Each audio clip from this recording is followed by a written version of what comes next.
And it's rolling. Hey, technology. Huzzah! We are live this morning doing a discussion on things that ought to improve our lives. We think. Yeah, Well, yeah. I think so. I'm sure you'll correct me about that. Uh, hey, I'm not like that. I'm just, I encourage I helping others. So, I yeah. think it works well. Yeah, Well, I trust you, and that's why we're here doing this live chat stuff again. And if I have questions that come from this area that I want to observe or I want to improve in my life or whatnot, then I'll run it by you, kind of like a therapist, but like more like what our friends are supposed to be for. Just to see, like, hey, how does this register? Is this right? yeah.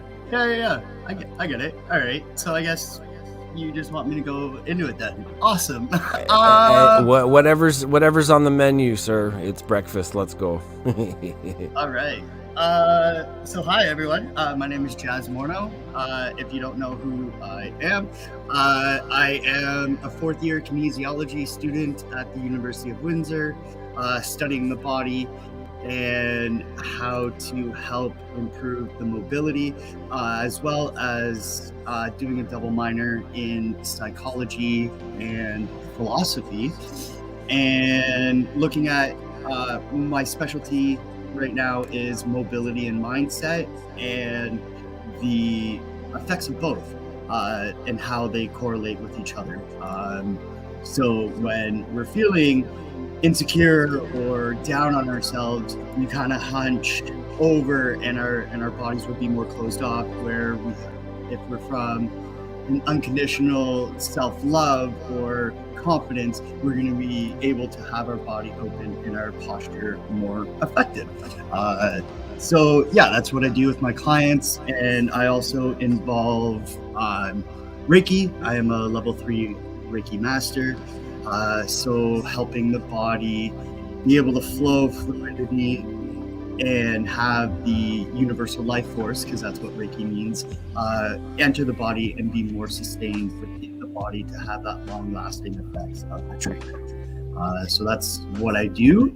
And today I kind of want to focus again on unconditional self-love, because I think that is huge right now, because I don't think enough of us love ourselves truly, or know how to love ourselves and therefore each other. And I mean, we can just look at the divorce rate and how it's at like almost 70% divorce rate at this point, and how I feel there is a connection between our own self-love and relationships not working, because if we don't love ourselves unconditionally, how can we love someone else?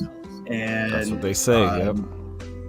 Within that is communication. I think that's one of the biggest breakdowns right now. And what I notice is that when we're passionate about something, we get very deep in it. And when we're trying to communicate with someone, whether it be a trigger or something that there's some fear and anger that comes from that, and when you are at that frequency, then the other person is going to put up walls. And then right there from the get-go, you have a breakdown in communication, because not many people are going to be open to listen to what the other person has to say if they're feeling very defensive. So it's communicating with passion and openness in order to hear what that other person is saying and listen to that other person, so that you can communicate what the issue is and then blossom from there and make that relationship a lot deeper. Personally, in the last week or so, I've had an interesting conversation and realizations from it. So there's this woman that I've started talking to, and it was going really well. But then every day, Valentine's Day thing. No, we didn't do anything for Valentine's Day. Sorry, okay, just had to, because yeah. that was recently, and that's kind of the same topic. I thought maybe the energy kind of, boink. Yeah, no, but in it was really fascinating because, like, every day, I'd be messaging her, hey, how's it going? Or saying I miss you or wanting to meet up. And it was a bit triggering for her. And she was able to communicate effectively, which I'm very grateful for. And then it had me look within and being like, okay, what the fuck am I doing here? And realizing that I'm so eager to be in the middle of a relationship where we've been official for a few months. Things are going really well. We know that we're with each other, maybe in that point of like starting to talk about moving in and all that kind of stuff, that I forget about being present and getting to know that person. And it was a huge relief after, because now I don't have this like need, I gotta message her and I gotta listen to her, and if I want to hear from her, and if I don't hear from her, then I'm like, well, what's going on? And then my head starts going off and thinking about these other things, and then it becomes stressful and traumatic to my own self because I'm giving it that power just because I'm not hearing from her. I can relate to some of that for sure. Yeah, and it was like, I'm so grateful that I've had this experience to be able to finally realize some of my deep-rooted things within and letting them go. And now, like, the communication with her and I is already getting a lot better. And that's good. And then that touches on like a really good point of any interactive type of social thing is the ability to articulate what you want to say, and then having another, like, the definition of communication is message sent, message received. But if it's not, if it's interrupted or part of it is closed down, then you don't get that fluid nature of what's being said. So it's good to have somebody, even in the beginning, be able to convey their point of view on things so that you guys can build correctly on whatever's going on there, to say, hey, this is what I feel or what I sense, and then communicate even with yourself, like that way you were talking about, like reflecting, like, what am I doing? What is going on with me? How do I move forward from this information I have? Now, how do I process this in my steps forward? That's really nice to have early on in anything. 100%. And I mean, then it made me think, it's like, okay, so how many times did a girl that I was seeing before have that feeling, but instead of being able to communicate that, they're just, okay, I'm out, and ghost. Right. And then that causes its own frustration and stuff. And it's just like, what the fuck, man? Like, so yeah, now I'm back into like knowing my self-worth and knowing what power I'm giving to certain thoughts, and now being even more aware of it helps with the longevity of just even self, and knowing, okay, these are patterns that aren't helping a lot, and being able to let them go and formulate new patterns that are ideally healthier. Nice. Yeah, that's good to do, like a self-check based on your experiences, be able to hold yourself sort of in a space where it's like, I'm the operator here, I need to figure out how to do things. It's like, I'm always so shocked to learn that some of my friends are really, really good at doing that in video games. They can figure out how to manage inventory, their health, their timing, their missions, their like everything to do with a video game very, very well. But when it comes to real life, they're like, oh, how do I get this done? Like, what do I do? This is if you spent the same number of hours on yourself as you do with video games every day, you probably have that shit figured out too, and the video games wouldn't be necessary. Your life would be so busy, so happy, so fluid and flowing that you could level up your real self instead of your animated virtual self. Well, I mean, just, we're you know, nature. So we're our own avatars, right? So right, exactly. Yeah. Manifesting, we manifest and involve ourselves with the avatar of self rather than the actual self. And it actually, this will point into something later on, maybe we can come back to, like, where the avatar of yourself is much easier to manipulate than is your true self had you had it dialed in from the beginning.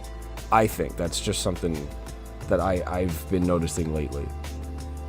Yeah, you're not wrong. I mean, again, this gets into like ego versus higher self, and ego is always there to try and protect and comfort you and keep you in that comfort zone, because of a situation that happened as a kid and you didn't want to feel that again. So you build programming within yourself to protect and keep you safe. But in actuality, it can hinder you. And once, like, so so Wednesday nights I do a weekly health and wellness Zoom meeting, and this past week was on letting go. And the person who did the presentation, Dave Haas, brought up a really great point about how we're always trying to figure things out, which then we get stuck in our mind. And once we surrender to a higher being, and it's not giving up, it's surrendering and knowing that the universe or God, whatever resonates with you more, is going to guide you to your ultimate purpose. And the more that we are in tune with the universe, the more that the subtle messages that the universe is trying to give you, you're able to pick up on a lot quicker, because you're a lot more open to it. And I think that's huge. And like, I do it subconsciously at times, but now having that, I'm like, okay, now I'm consciously realizing and resonating in that and letting go of that surrender. And I had, a midterm recently this last week, and I did that. I just let go and just let it flow. And I think I did really well on that midterm. And it's, again, having that faith and that confidence that you have that capability of doing really well, but the universe is also going to look out and help you when you're resonating and in your truest purpose. Yeah, it's a difficult journey, certainly just on your own to navigate through. I think personally it took a long time for myself to get through those barriers that I built, the protective mechanisms, the past issues I didn't know were affecting what I was doing, and then to just slide into this comfortable flow state of where I am, what do I have to do, proceed with my own confidences, acknowledge the confidences that I have in my place in life. Buddy of mine at work, for instance, he's gone to see some therapy for how he feels recently, and I said to him, as cheesy as this is going to sound, I don't mean to make it sound cheesy, and this is what I'm saying to him. I don't mean to make it sound cheesy, but there's a quote in The Matrix 3, I think it is, where they're spoiler alert, they're fighting an enemy, and their spokesperson stands up and says to them, like, I remember that which matters most, and that we are still here. He reminds the population of their city that for like 100 years they've been trying to kill them or eliminate them, but what matters is they're still there. And that resonates to me in a sense that, like, after all the failures and all the mistakes and all the upsets and the things that I had failed at or missed opportunities or people didn't work or all of those things that have ever happened to me in life, I'm still here. I still made it to a certain point, and that means that whatever I'm facing that might be negative, I can move past it because of the proof I have that I'm still going.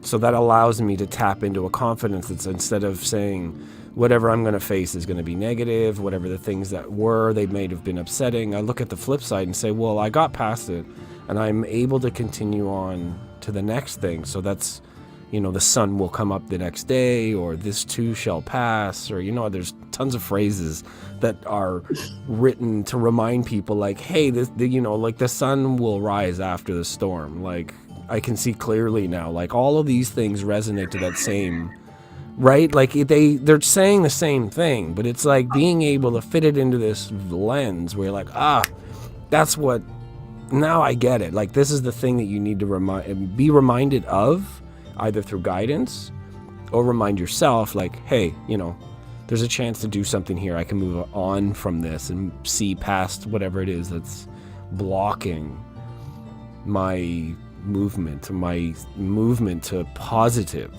Even if it isn't like a physical, like, situation movement, if you just move your mind to the positive, whatever that attraction law is, maybe you can help me figure that bit out. Yeah. Because to me, like, negative attracts positive. That's how magnets work. That's how energy and batteries works. Like, where do we go from positive to positive? How's that? Yeah. But anyways, just a little saying that I offered this friend of mine to, like, get him through it, just to see, like, you're still here, still have opportunities. You can still move on from this if you just look at it in this other way, rather than the things that have failed. You got up every time after that, right? Yeah. Sorry, when you started saying I can see clearly now, I just wanted to break out in song. yeah, that's the point. Yeah. I can see clearly now, the rain is gone. I can see all obstacles in my way. Sorry. Yeah. Elvis, he lives. Thank you very much. Nice. Yeah, I mean, I think so. There's his name's Stefano DeMeo. Matteo Di Stefano. Sorry. Yeah. And he has a show on Gaia on the website there. Yep. And when I was watching one of his shows, it was really interesting how he's like, it's not about always being positive. That, especially in third dimensional reality, is impossible. It's when you you acknowledge that you have those negative thoughts, and it's transmuting them into a positive. And once we're in a neutral state, that's where the true beauty comes, because you can see both sides, but you're coming from a neutral place when you start talking or whatever the case may be. And sorry, I had some so it's what I've really realized and what I've tapped into is balance. Balance has been a rough thing for me at times in my life. I have gotten a fuck ton better, but it was either one extreme or the other, right? And once I started realizing that I don't need to get rid of shadow self, but I have my inner child, I like that term, higher self, and shadow work, or my shadow self, working together in that harmony. And that's where some true power has come in. And that's where, like, some of my intuition has been, like, I thought it was deep before, but now it's just gotten to a whole other level because I'm in that balance, in that neutral state. So, again, going back to this, this whole thing with starting to date this woman, is once I realized, I'm allowing myself to give more power to negative thoughts, that when I stepped back and took that breath and that reflection, it helped realize, okay, this is what I'm doing, and this is because of the past and my shadow. This is why it has this thought. And then my higher self looking at, okay, well, what's my higher purpose? And then ensuring that, like, to me, inner child is really key. To me, inner child is about keeping that playful curiosity and that seeking of knowledge. And I think once we lose touch of our inner child and those aspects of the inner child, we can get lost or feel stagnant. That's for sure. And once we really tap into that, then it opens so many more doors and allows us to feel more free and liberated to tackle whatever, because we have that curiosity. And then by having that healthy curiosity, things like failure don't exist. It all becomes, as like maybe a scientist's mind, trial and error. So, okay, I tried this path, it didn't work. This is the stuff that I learned from it, and that will help with the next thing that I try and take on. Right. And I think that's one of the keys. It's not, it's doing things 19 times, and then that 20th time it works. And then it becomes this beautiful thing, and resonating with that success that we had because of the life lessons that we learned. Another thing is everyone's so caught up with their end result that we forget about the journey.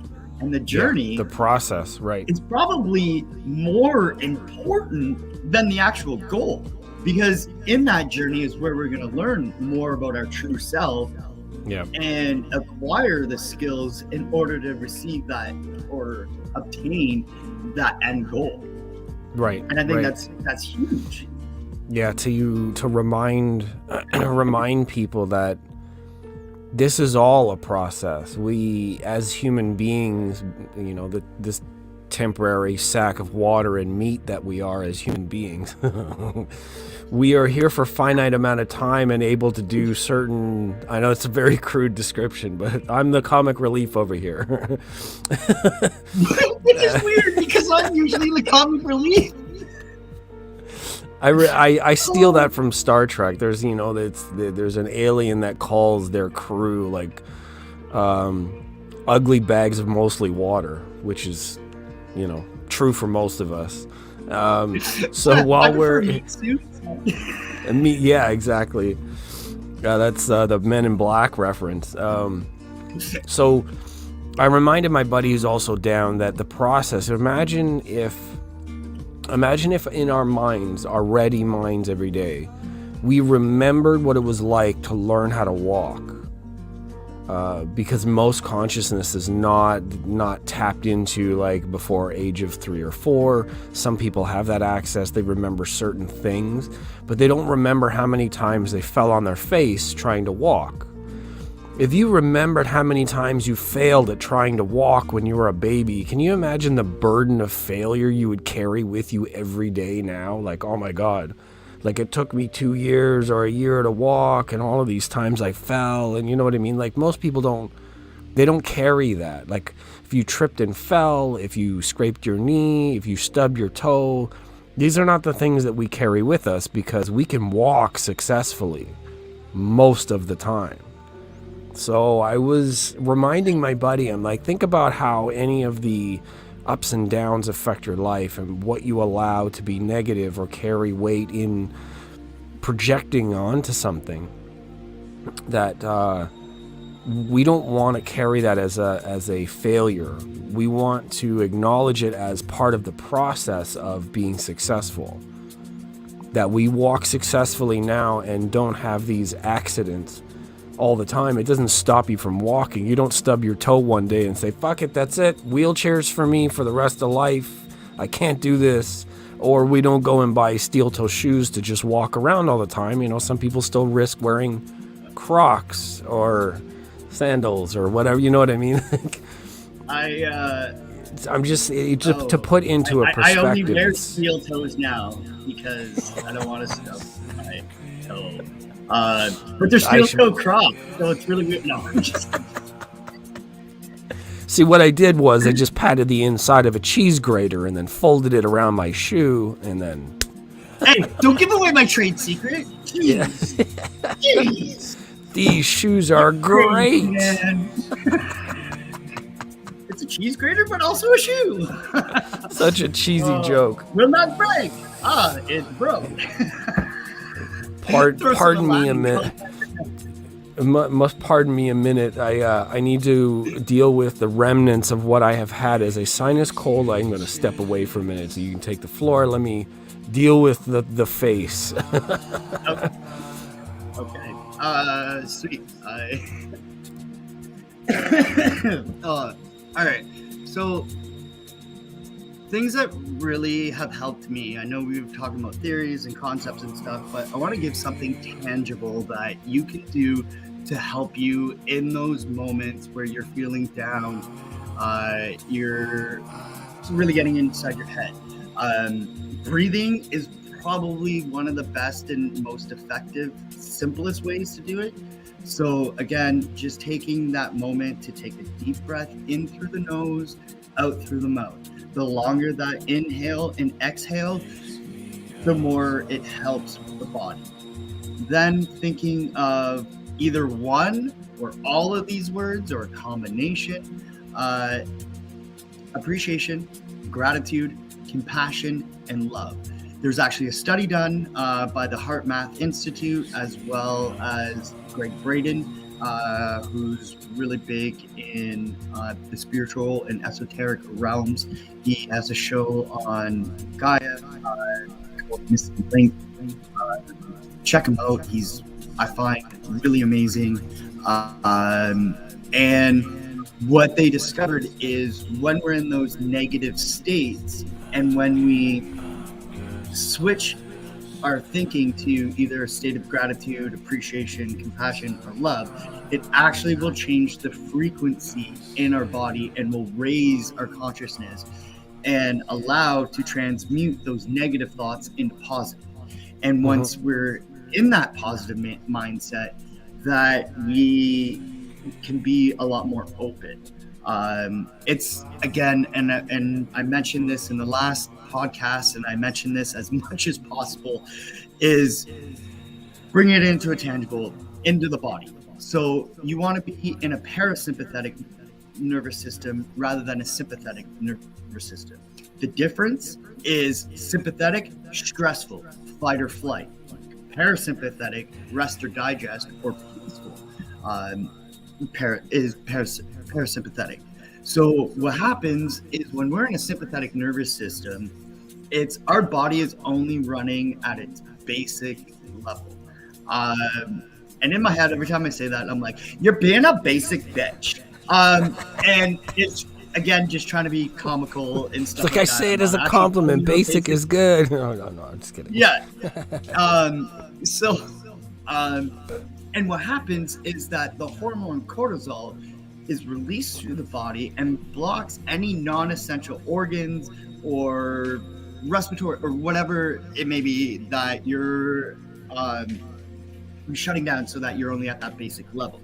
So you're not unlocking that inner healing. You're not being in a calm, peaceful state. So when we switch over to a parasympathetic nervous system, or peaceful, or rest and digest, our body is running at its full potential. And what we're starting to find in science, not just in esoteric realms, but the information and the findings behind it is showing how much beneficial it is to the body. It can actually start unlocking that inner healing within. It can help keep us in a calm, open state with someone. So then when, you know, a situation, whether it be with a boss or a relationship or a friend or family, whatever the case may be, and you have to have a tough conversation of whatever it is, that you're going to be able to be a lot more open to it and not feel attacked. And you'll be like, okay, so this is what the person's saying. And then you can decipher, let's say in a relationship, when you feel attacked, maybe it's that other person having their own insecurities and they're projecting it and they're not having the effective communication. But because of the state that you're in, you can cipher like, okay, this is what I'm doing in order to trigger them, so I can work on this behavior, and then cipher through all the unnecessary, quote unquote, of what that person is trying to project onto you. Because there's going to be both in it. There's going to be a message for you of something that we need to learn in order to grow and evolve. But there's also something from that other person that's coming in, and realizing and being aware of that, you don't take that on. Because what also they're finding is, so perfect example, you and I right now, because we've been friends for over 10 years at this point. Too long. Wow. I'm just kidding. I'm kidding. Yeah. So, anyways, fuck that guy.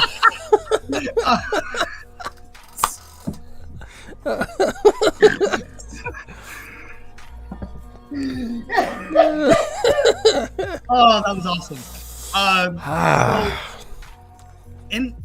Now I lost my train of thought. Shit. Linear. Push through. Yes. I'm terrible. I'm such a terrible. No, that was on me because and that was a great moment, so it was worth it. You've known me for so long, so yes, we have this communication. Yes, thank you. So what it is we're open and we're actually sharing energy, even though we're seeing each other through a screen. We're sharing energy, and whether it be a friendship or parents or like a romantic relationship, sometimes what happens is we end up taking on whatever insecurities they have. And then we think that it's ours, so then we own that, and then confuses us more because it's not really our thought patterns, but it's that we're picking it up from somebody else. So again, the more that we're in tune with ourselves, the more that we can be aware of what's going on and be like, okay, so this isn't mine. I don't give power to it. I let it go and release it. And then you get back to more of your true self, or your higher self. Right. Yeah, this form of communicating, what we're doing right now, which is through video and sound, acknowledges the other really critical part about the way humans communicate, which is through our body. So when you're talking about things being projected from one person to another, depending on what state they're in or what vibe they have, like recently there was a situation where our boss at work has been going through some changes where our main floor manager had left, so the owner of the company's got to get more involved. Some people actually had changed the position inside, so there's less people to deal with all of the things going. So there's a lot of changes that are happening inside, and with these changes has obviously come this state of tension, right? So the guy, he's under a lot of tension, and I can't talk about like what exactly was shared, but those tensions were projected into conversation that actually started making other relationships with other people a little bit worse for wear. So you don't want to, like, in this, it kind of reminded me, it's like, yes, like when we speak, and here you can see I'm joking around, I can smile, I can give you a wink, I can move my head, like, you know that if I say that, like, I swear to God I'm a racist, like, you can pick up on something I've done, or I picked the most extreme thing I could think of right now, and it's not true, but you see that when I made a gesture that it reinforces the sarcasm of that moment visually. So you're not getting just what I've said like we normally do when we read it in text. That's base level. That's only one very thin veneer of a message, is it's just information in text. And we don't know who, why, or how it was even put down. So then the next level would be hearing somebody say it, and be like, oh yeah, I'm a racist. You know, like, then it's a mocking tone. It's the same words, but then you can say like, oh, it's mocking someone because we do that. That's, you know, or the text is all like uppercase, lowercase, uppercase, lowercase. Anyway, so there are ways to communicate the same nugget of information.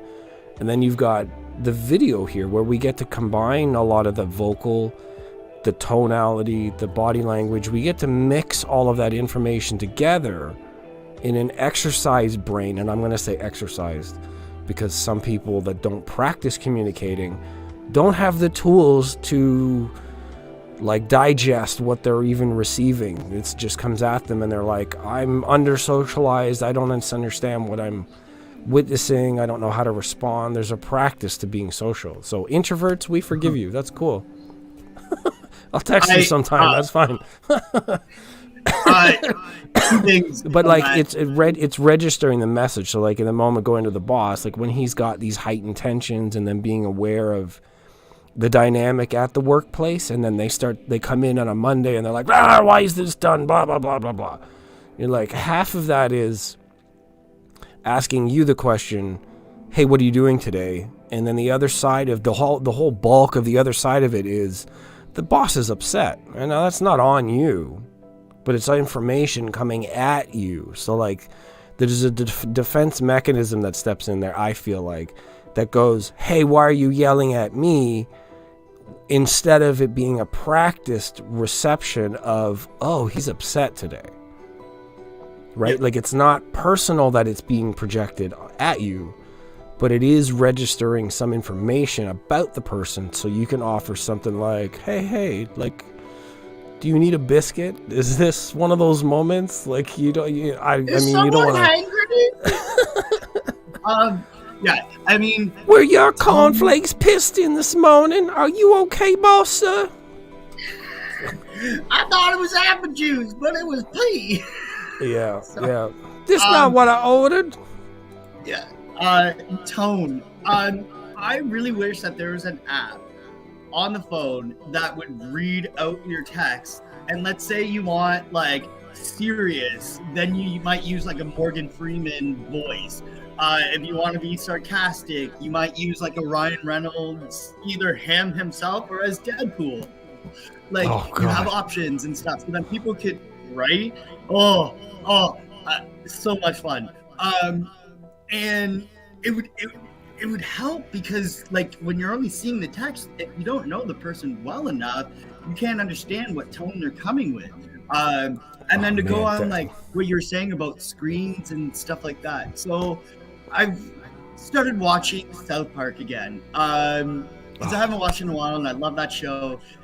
And so I started at season 17 because I've seen 16 and earlier. And I'm like, how wild is that to say that, right? 17 seasons? They're in 25 right now. I'm like, holy crap. It's so good. There was an episode where it was kind of making fun of this podcaster that would like watch Call of Duty and do commentary and stuff like that. And what was going on was everyone was just glued to the screen. So then Kyle, like, there's a scene where he's in the living room and there's like dust on the TV, and he's like, I remember when we used to gather in the living room. Now everybody's all off. Now I know that's not his voice, but I just wanted to use that voice. And it's such a huge commentary on like the amount of times, you know, like being in university, seeing these early 20-year-old, like right in that age frame, and there's a group of 5 of them together, but all of them are on their phone. It's like, and I've even said a few times to them, I'm like, hey guys, why don't you pay attention to the people that are here and fuck the people that aren't here? You can talk to them whenever, but be present. Presence, right? Present. Does not compute. And I'm like, of course, because there's such a disconnect. Because, you know, in June I'll be 40, and I remember growing up. Damn, you old. Okay. I could have been a contender.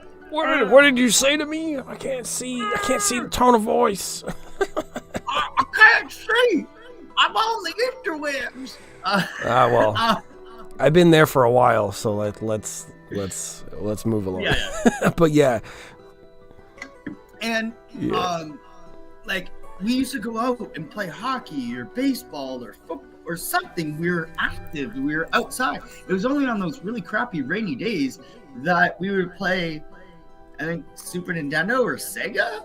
Right? Inside, yeah. And it was still like at least a few of us, and we'd have tournaments where 2 of us are playing off, and then the winner would go on and stuff like that. Yeah, Mario Kart. Woohoo! Yeah. Yeah. Oh, but yeah. See, we always played like hockey or football, like sports. Outside. Yeah. And then like, so there's not, you don't see kids out playing. And again, as a kinesiologist and holistic wellness coach, that like being outside and just being active helps on so many levels. When you're outside, especially on a sunny, on a sunny day it helps more, but even on a cloudy day, you're getting vitamin D from the sun. Vitamin D is a crucial ingredient for serotonin in the body. Serotonin is that happy hormone, just in case anyone doesn't know. This is why over 80% of Canada's population right now has SAD, seasonal affective disorder, because we're not getting enough vitamin D. The more that we become aware of this, the more that we can either take supplements or be more active in order to help produce the serotonin within the body itself. And it's not necessarily going to a gym, or having to lift weights and stuff like that.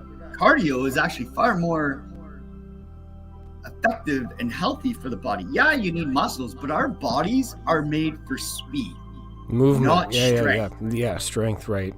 So we're like the walking ape. We're built for like long distance walking, running. Yeah. So and the more that we do the cardio, like walking, running, or biking, or whatever in that frame, the more the heart itself can pump its blood more effectively. Then our breathing becomes more effective, because we're able to ingest the O2, so the oxygen in the atmosphere, but then we're also able to release the CO2 from our body a lot more effective. That's why when you first start working out and start doing your first run and you're like, oh my God, because the body, you're training the body to be able to adapt to these conditions. And the more that we train our body to do it, the more effective it becomes. Yeah. So and it's a difference of watching one TV episode of whatever and going out and doing a little bit of walking, or just do some fucking dancing around in your place. Who cares? No one's watching you. And I mean, to me, dancing personally is my best release. Those times where I feel really, really frustrated or angry or any kind of deep emotional negative level, I put on some music and just dance and then release it. And it helps with the body, because then you're not holding that tension in and then blocking yourself or causing potential harm to the body. I have almost like a restless leg syndrome, but it's not, because I play drums, so I'm always kind of moving my legs and tapping on shit and getting into like all kinds of music and stuff like that. So like for me, that movement is all built into a hobby or a habit in terms of like movement, beat making. Even when I'm bored, I was working on a machine last night at work, problem solving, trying to figure out what happened. There's something off in the circuit, it's blowing fuses. So I'm trying to process everything, and while I'm still and I'm looking at kind of everything that's in front of me, I'm tapping my hands, I'm making some beats, so like my body's always kind of like micro twitching to like these movements where like I don't really like sitting still. I like being like mobile, like biking and walking or hiking or anything like that. Like that's, like we were saying, our generation's used to being outside and doing stuff. Being still and motionless is like, that's where you don't get that state of like energy. You feel choked up. So then I look at it another way, like when something happens when you have to move, you've been so motionless for so long that like when you're required to move, your engine's like, what the fuck? And like nothing's really wrong, you're just under practiced. Yeah. Okay, so there's some differences, because like it's a fine line of wanting to be active and productive and stuff, to be healthy and stuff. But then there's, we can take it too far. Like in my past, I used to keep busy so that I didn't have to do any internal work and whatever, and distract myself so that I didn't have to be that, because I wasn't comfortable within my own skin.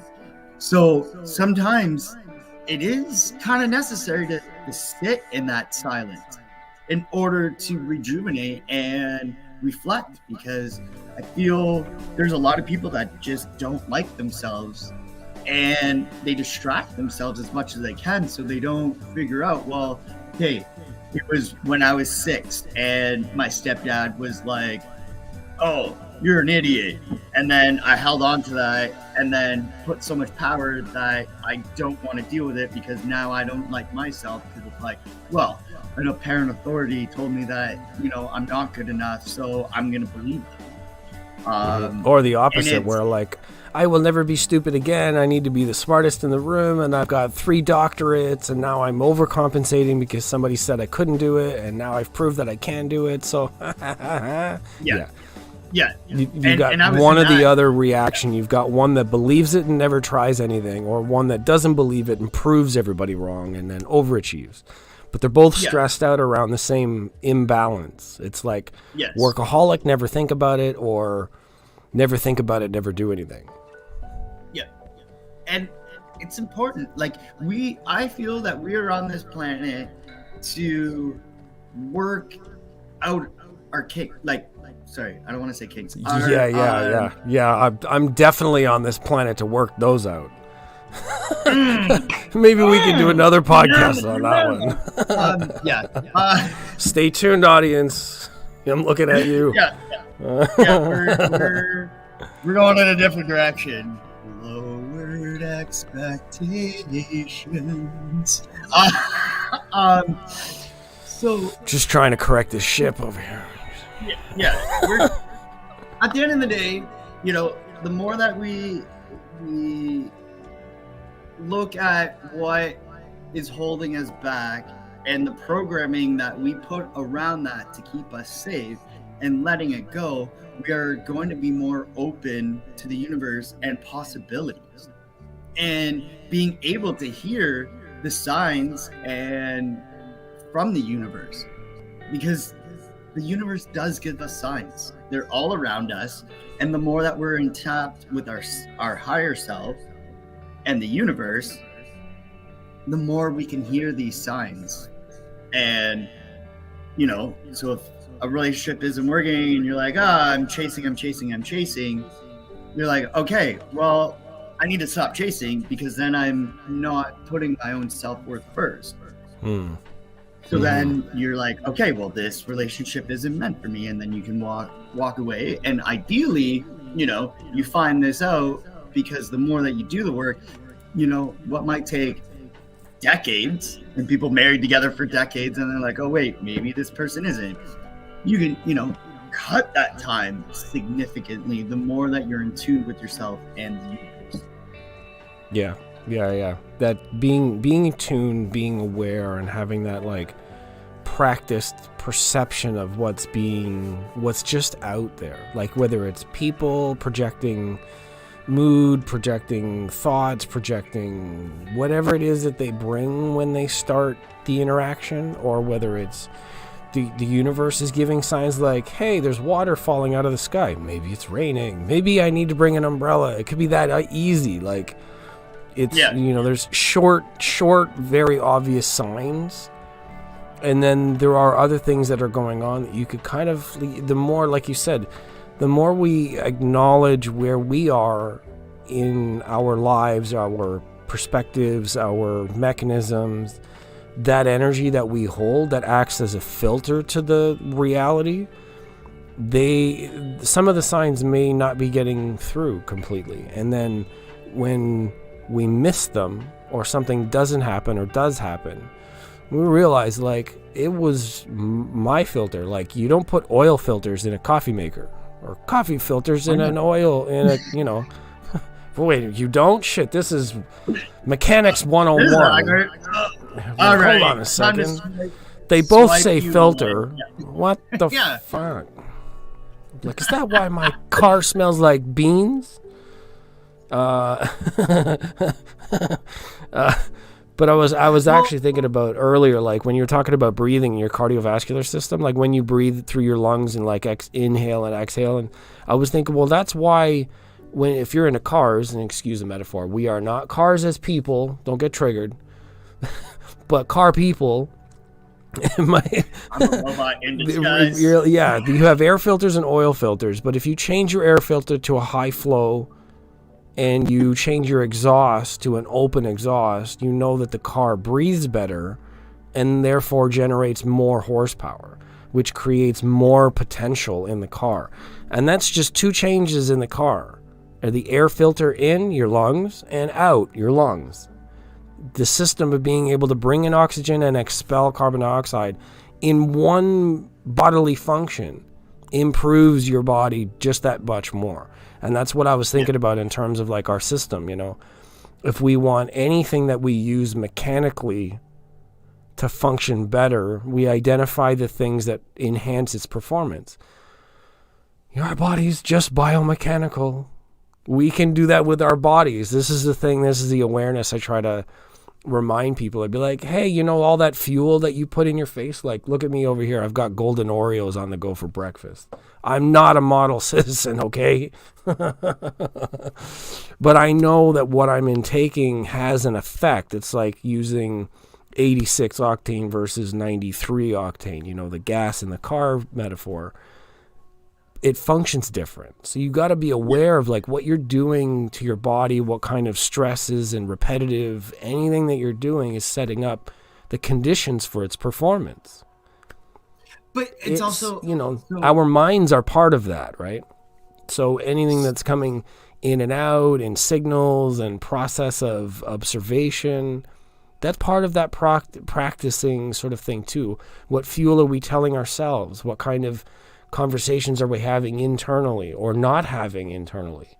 How does that process when we get information from the world? It's not just walking. I mean, we do that too. 100%. And that was really well put. So the other flip side or comment about the Oreo, it's so a lot of things that I talk about, and one specific topic that I do is called blessed eating.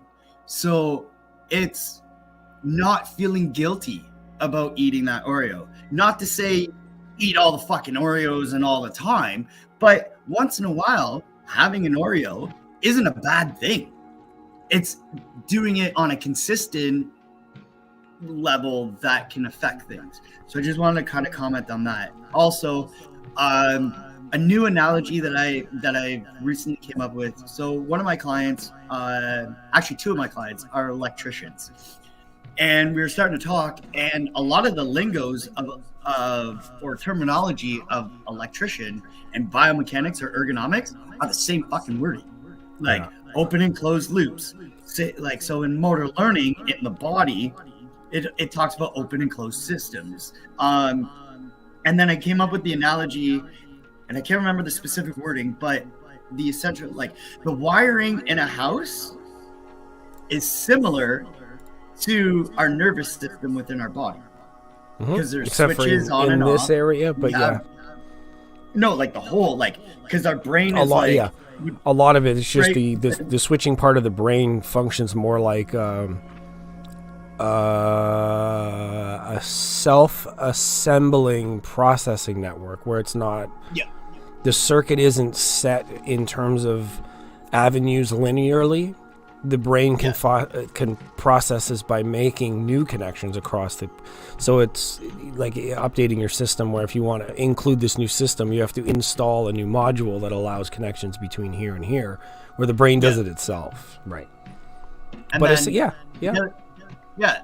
And then finally, going back to signs and stuff like that. So in my 20s, I placated the starving artist mindset. of I have to suffer for the arts, and you know, in order to create true, genuine art.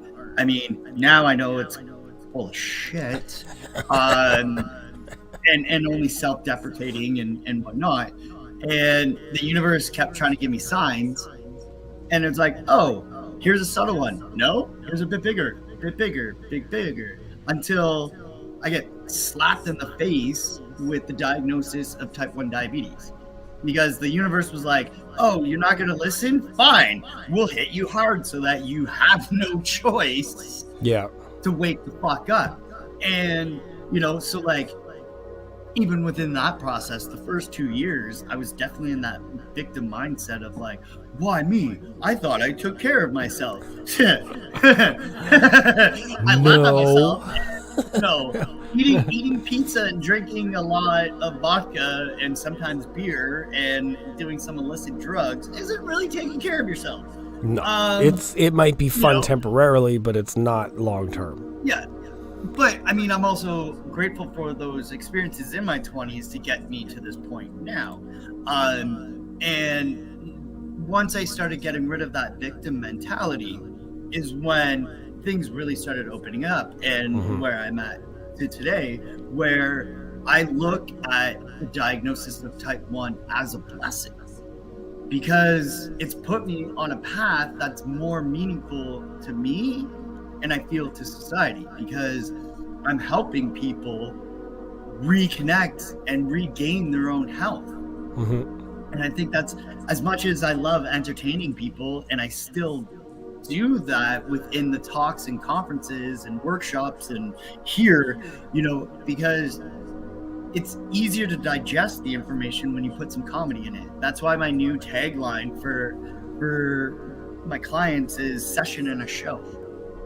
Nice. Because I'm making a lot of jokes with them, because then the digestion of the information is a lot easier, but also they're going to be releasing serotonin within the body because they're happy, and then they're connecting that positive experience. I think one of the big flaws of the gym system, because there's a few, is this notion that people are like, oh, I have to do this. And they put that negative connotation. Or if they're working with a personal trainer, and that personal trainer's like, fucking do it, do more, right? And you're putting that pressure, and then that person starts developing that negative association, and then they're less likely to want to continue for that longevity. And I think that's a huge issue and a disconnect of what's going on for a healthy, holistic wellness type of life. Applying pressure's the wrong way. The more that you make it enjoyable for the person, the more that they're willing to sustain this lifestyle. Yeah, exactly. And sometimes that works for people. I figure really good trainers are going to read on what kind of responses people are into, what they're more susceptible to or more open to, or what works for their motivation style, right? So sometimes pressure works, but you also don't want to be rigid as a trainer and apply that pressure to like everybody, because like you're not going to nail that down every time. That pressure's, you know what I mean? So I guess that's good. There's not such a thing as like one trainer to go to, or like there's only one chef for your food. Like, I don't like my French toast like this. Too fucking bad. Welcome to communism. There's one chef, one food. Here you go. Sorry. That's me projecting a completely other topic. But I would say this, is that if a person needs to be yelled at to be motivated, then what in their life had them experience feeling that need to be yelled at? Of course. Because like, to me, I'm like, being yelled at isn't the most healthiest way to be motivated. And so it's good that the trainer can be adaptive and change the style according to the client, but I would also have that trainer start implementing some healthier habits within that person so that they don't feel the need to be yelled at. Yeah, but then you've got the idea of like you have a fitness instructor, and then there's such thing as a therapist, and they're not always the same person. Coach. Yeah, they're not always the same person. So I would come from it like I would not expect life advice and mental health advice from a fitness instructor. Maybe that is an issue. Maybe the yelling reinforces the idea that I matter to somebody, and they're yelling because they want me to perform better, and maybe nobody ever cared if I did anything good, so nobody yelled at me, and I wanted that reinforcement of being important. That's a therapy thing. That's not a fitness trainer's job. But maybe there's like some areas I don't go to either one anymore. So I don't know what they're, if you're a life coach, okay, cool. Maybe that's an open avenue now where that's what they do. They combine both. Yeah. It's, you know what I mean? I don't want to leave it open to the idea that like you go to one type or style of one of these things and you're going to get the answer to all of the issues. Because they're not all the same. 100%. Right. Yeah. 100%. And I guess let me clarify is that I think it would be a lot more effective if psychology and fitness or kinesiology work together. This is also why I'm doing a minor in psychology, is to bring that aspect, because there is a disconnect. Because, you know, psychology, we deal with one thing here and then we're dealing with the body and keeping it separate. Well, it's all the same, because what you think and feel will manifest within the body. I probably used this before on our last one, and I use this quote a lot, is when our mind is at dis-ease, we can manifest disease. Nice. And it's because our cells on that physiological level or quantum level even will pick that energy up and run with it. So then, because the cells have its own memory, and running on that dis-ease within the body, you know, bringing back to the mobility and mindset, is that if you're not feeling well, is when you're going to start maybe walking like this, or you know, like this, where you're closed off and you're not open, and that causes its own issues and stuff like that. And we're at the hour mark, so probably should wrap up soon. That's all good. I set you up for this last one. You're good. I need to eat, so I would like to wrap up soon. Sure. Because I've been, so I guess I'll try and leave it on this, is when, again, we find that neutral and acknowledge that everything isn't going to be peaches and cream and everything, that sometimes we will have these negative thoughts. It's taking that time to sit in the stillness, connect to the universe, and realize, okay, what are some of the patterns that I have let myself be programmed into to get to this point? Realize what those triggers are, meditate, fully embrace that emotion from that moment. So for me, big thing was anger. And one of the things that gave me the idea to use anger as a power was, it was something simple as, it was raining outside. I was in grade 7. It was raining. I really wanted to go outside because I didn't like my teacher and I just needed to get away from her.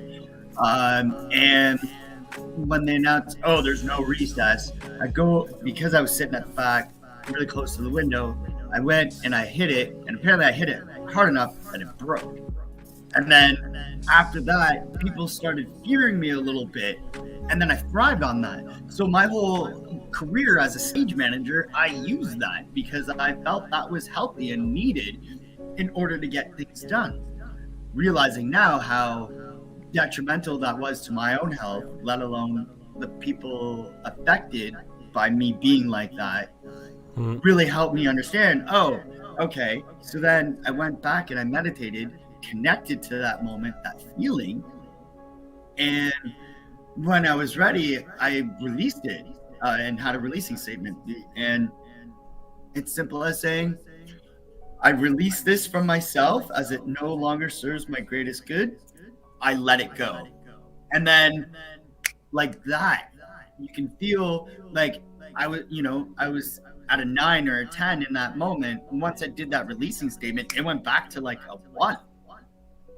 And that power of release is so helpful, because then you're not going to use anger as a way to control. So when you are talking to a romantic partner or a good friend and you need to communicate, you're not going to use that anger. You're going to be more open, which therefore you can have a lot healthier and effective communication.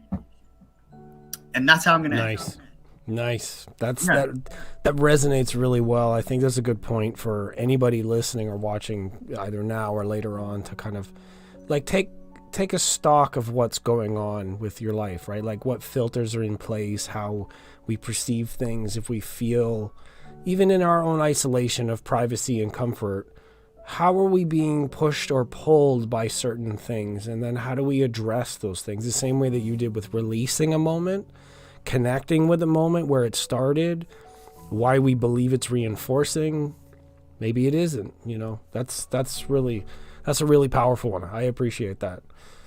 Thanks for coming on, man, and talking with the people and getting these vibes out there for everybody. And we'll have to do another session when we can carve one out, because that's not really been all that consistent. We're almost at about a month, once a month. So there's some consistency really nice. There. And I will leave this, if anyone wants to reach out on Facebook, Jazz Morneau, and every Wednesday at 7 p.m. Eastern Standard Time, I do a health and wellness Zoom meeting. And last week we did letting go. We've done emotional intelligence. We've done mobility and mindset. Myself, and I've also had guests come on. Every week is a different topic. And it's free. That's the best part. So if you're open, please message me and I can send you the link to that. And the more the merrier. Because I definitely feel we're in a time, because of all this chaos that's going on, I feel it's really important to start really looking at ourselves and improving our own mental and physical health. And it starts with the mental health. By working on the mental health, it will lead to our physical health and baby steps. One of the, I'm a big fan of the movie What About Bob? And one of the big things that I loved about it is that whole concept of baby steps. Taking small, making 1 or 2 small adjustments, doing that for at least 2 to 3 weeks, and then add maybe 1 or 2 more things to add. It's about the long game. It's not about the short game. And in true holistic wellness, you are going to, it's all about that long game and doing the small steps so that you're not overwhelmed, and then you revert back to your old ineffective, unhealthy ways. Yep. So, thank you. Small wins. The confidence of small wins. Yep. Yeah, appreciate you, man. I'm glad you can come in here and speak some perspective for some people. I will try to provide as many links as I can to the video underneath, and then links when we share it out to the world where the people can get a hold of you, the schedules, all that kind of stuff. You can message me. That's cool. Leave a comment underneath the video if this is, after the fact. We'll get in touch. I'll try to send the folks that are seeking on to you so they can get into the practice. Amazing. Awesome, dude. Well, end it here. We'll see everybody next time. You want to hang out for a second? That's cool. All right. Yep. See ya, everybody. Thanks for coming to watch. We'll be in touch. Take care.